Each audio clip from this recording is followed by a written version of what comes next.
Okay, we're here with the Connections Cowl, and we've cast on all our stitches, and I'm going to show you how I do the decorative border on the cowl.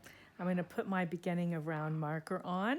Here are the two yarns, whoops, here are the two yarns and those tails from the cast on.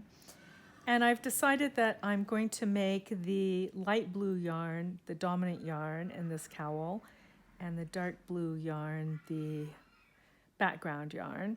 So I'm going to start the decorative border with the light blue, the dominant yarn in front, and I'm going to begin purling that first stitch.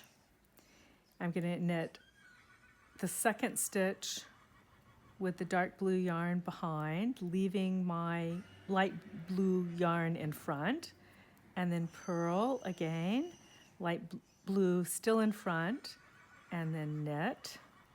So every other stitch is purled. The yarn stays in front when the second stitch is knitted. And you will have read the discussion about color dominance in stranded knitting. And in that, I noted that yarn, when you're stranding along the back of the work, yarn held in the left hand naturally strands below and thus becomes dominant on the front of the work. In this situation where we're purling with some yarn in front and knitting with yarn in back, we're not stranding both yarns together along the back of the work. So it won't matter how you carry your yarn when you do these borders. I find that I'm more proficient purling with my right hand, so I'll hold that yarn, the yarn I'm going to purl with, in my right hand, and hold the yarn I'm knitting with in my left hand. And it will always be the yarn that you have in front that becomes most noticeable in these rounds.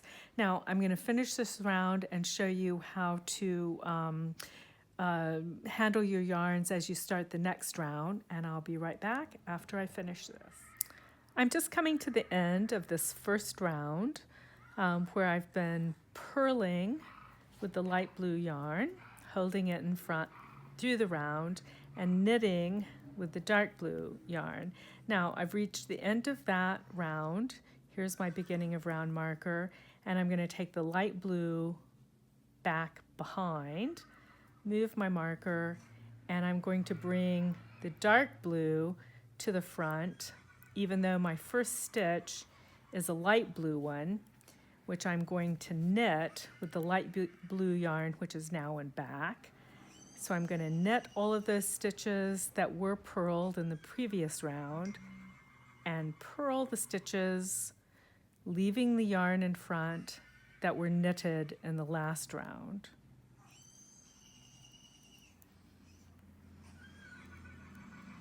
And then I'll just proceed like that around these stitches, and that's what creates this sort of decorative lines of color in the border, both top and bottom on the cowl.